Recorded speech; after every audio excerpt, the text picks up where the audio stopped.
Hello दोस्तों, नमस्कार। स्वागत है आप सभी का एक नए वीडियो में। इस वीडियो में हम लोग हिंदी वर्णमाला के बारे में पढ़ेंगे।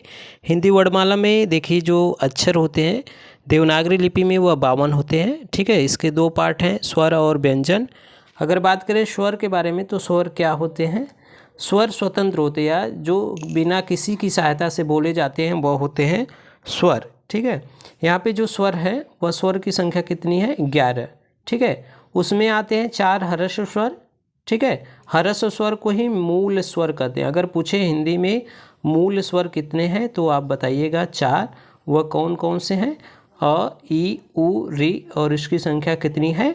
4 है। ठीक है, अगर बात करें दीर्घ स्वर की तो दीर्घ स्वर कितने हैं? 7 हैं। ठीक है, दीर्घ स्वर कितने हैं? 7 है। वह कौन है?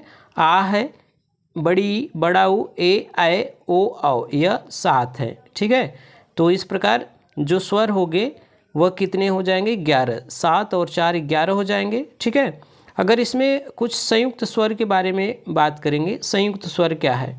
ठीक है, संयुक्त स्वर जो दो स्वरों की सहायता से मिलकर बनते हैं उसे कहते हैं संयुक्त स्वर। ठीक है, संयुक्त स्वर में आते क्या हैं? देखिए ए, ऐ, ओ, औ आता है संयुक्त स्वर में। देखिए ए कैसे बनता है? अ प्लस ई से। आप जब गुण संधि पढ़े होंगे ना तो अ प्लस ई से क्या बन जाता है? ए। उसी तरह वृद्धि संधि जब पढ़े होंगे तो अ के बाद ए आता है तो वो हो जाता है ऐ। ठीक है, उसी तरह अगर पढ़े होंगे आप ओ तो अ प्लस उ यह भी गुण में बन जाता है, औ यह वृद्धि में बन जाता है, अ प्लस ओ से अ हो जाता है। ठीक है, तो यह याद रखिएगा संयुक्त स्वर इसे कहते हैं। ठीक है, यह दीर्घ स्वर के ही अंतर्गत आता है लेकिन इसे संयुक्त स्वर कहते हैं क्योंकि यह जो बनता है दो स्वरों के योग से बनता है। ठीक है, कैसे बना है यहाँ पे हम बता दिए। अब बात करेंगे अयोगवाह के बारे में। तो देखिए अयोगवाह जो होते हैं वह कितने होते हैं? 2 होते हैं। अयोगवाह कितने हैं? 2 हैं। ठीक है, अयोगवाह के बारे में बात करें तो अयोगवाह की संख्या कितनी है? 2। उसे कहते हैं अनुस्वार और विसर्ग को अयोगवाह कहते हैं। अगर पूछे कि अनुस्वार और विसर्ग क्या है तो अयोगवाह। अयोगवाह का मतलब जिनका योग न तो स्वर में होता है न तो व्यंजन में, उसे कहते हैं अयोगवाह। ठीक है, तो यह स्वर का वर्गीकरण था।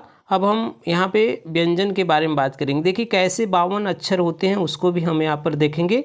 तो यहाँ पे 11 स्वर और यहाँ पे 2 अयोगवाह, 13 यह हो गया। 33 व्यंजन आते हैं। इसमें 33 में क्या आता है? 5 वर्ग होते हैं, क वर्ग, च वर्ग, ट वर्ग, त वर्ग और प वर्ग। हर में 5-5 अक्षर आते हैं। क, ख, ग, घ, अंग यह आता है क वर्ग में। च, छ, ज, झ यह आता है च वर्ग में। ट, ठ, ड, ढ, ड़ यह ट वर्ग में। त, थ, द, ध, न यह आता है त वर्ग में। प, फ, ब, भ, म यह आता है किस में? यह आता है प वर्ग में। ठीक है, अब देखिए इसको क्या कहते हैं? यह जो 25 है, 25 अक्षर हैं, हर वर्ग का 5 और 5 मिला के कितना हो गया? 25। तो इस 25 को क्या कहते हैं? स्पर्श व्यंजन। ध्यान रखिएगा, इसको क्या कहते हैं? स्पर्श व्यंजन। ठीक है, इस 25 को स्पर्श व्यंजन कहते हैं। इसकी संख्या होती क से लेकर म तक। क से लेकर म तक जो 25 अक्षर हैं उसमें जो व्यंजन आते हैं 25 उसे कहते हैं स्पर्श व्यंजन। और ध्यान रखिए च वर्ग को क्या कहा जाता है? च, छ, ज, झ को स्पर्श संघर्षी कहा जाता है। अगर पूछे कि च, छ, ज, झ क्या है तो यह स्पर्श संघर्षी है। ठीक है, ध्यान रखिएगा स्पर्श संघर्षी है च, छ, ज, झ। अगर आप बात करें अंतस्थ व्यंजन, अंतस्थ व्यंजन की संख्या कितनी है? 4 है। य, व, र, ल। ठीक है, यह अंतस्थ व्यंजन है, य, व, र, ल। उष्म व्यंजन की बात करें, उष्म व्यंजन को संघर्षी व्यंजन भी कहते हैं क्योंकि इनको बोलने में हमारी जिह्वा से जो रगड़ होता है उसके कारण उष्मा निकलती है, इसलिए उसे कहते हैं उष्म व्यंजन। तो यह 4 हैं, स, स, ह। यह 4 हैं, स, ह। यह 4 क्या हैं? उष्म व्यंजन। तो देखिए यहाँ पे अंतस्थ कितना हो गया? 4। यहाँ पे उष्म कितना हो गया? 4। 25 व्यंजन स्पर्श व्यंजन, तो 25 और 8 कितना हो गया? 33। तो इस प्रकार से यह 33 संख्या है। अगर इसमें और बात करें तो उत्क्षिप्त व्यंजन कौन से हैं? उत्क्षिप्त को द्विगुण व्यंजन भी कहा जाता है। तो ड, ड़ जैसे सड़क वाला होता है, पढ़ना में जो नीचे बिंदी लगी रहती है उसे कहते हैं द्विगुण व्यंजन या उत्क्षिप्त व्यंजन। अगर परीक्षा में पूछे कि द्विगुण व्यंजन क्या है, उच्छिप्त व्यंजन क्या है, तो आपको यहीं बताना है ड ढ।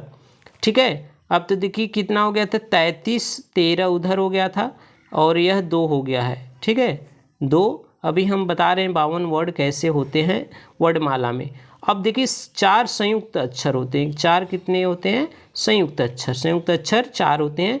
वह होता है स, छ, त्र, ज्ञ, स्र। यह छत्री छ, त्र, ज्ञानी ग और स्र। तो देखिए इसको पूछा जाता है ये कैसे बना है। तो संयुक्त का मतलब 2 अक्षरों से जब मिलकर बने तो उसे कहते हैं क्या? संयुक्त। तो यहाँ पे देखिए छ कैसे बना है? क और श से छ बना है। त कैसे बना है? त और र से। ज्ञ कैसे बना? आधा ज और य से। स्र कैसे बना? यह जो श्रीमान वाला स्र है तो इसमें आधा जो तालव्य स होता है फिर र होता है। ठीक है, अब देखिए यहाँ पे क्या था, फिर से देख लीजिए। यहाँ पे बात करें 11 और 33 कितना हो जाएगा? 11, 33, 44। ठीक है, 44 और 2 यहाँ पे अयोगवा था तो 44, 2 कितना हो जाएगा? 44, 2, 46। 46 और 4 क्या था? यहाँ पे अंतस्थ उष्म तो जोड़ दिया गया था। 4, 48, 2 द्विगुण व्यंजन हो जाएंगे 46, 2, 48 और 4 संयुक्त व्यंजन ये हो जाएंगे 52। ठीक है, ध्यान रखिए फिर से 11 स्वर 33 व्यंजन हो जाएंगे 44। 2 अयोगवा को गिनेंगे तो 44, 2, 46। 46 2 उच्छिप्त व्यंजन को गिनेंगे तो 46, 2, 48 और संयुक्त व्यंजन 4 तो 48, 4, 52। इस प्रकार हिंदी वर्णमाला में कितने हैं? 52 वर्ड हैं। ठीक है, तो इससे ध्यान रखिएगा। इस वीडियो में बात करेंगे इतना ही। अगले वीडियो में हम लोग स्वरों का वर्गीकरण पढ़ेंगे, यानी उसमें क्या संवृत स्वर हैं, विवृत स्वर हैं, अग्र स्वर, पश्च स्वर, इन सभी के बारे में बात करेंगे। तो मिलते हैं एक नए वीडियो में, तब तक के लिए आप सभी का बहुत बहुत धन्यवाद। चैनल में नए हैं तो लाइक, सब्सक्राइब, शेयर जरूर करें।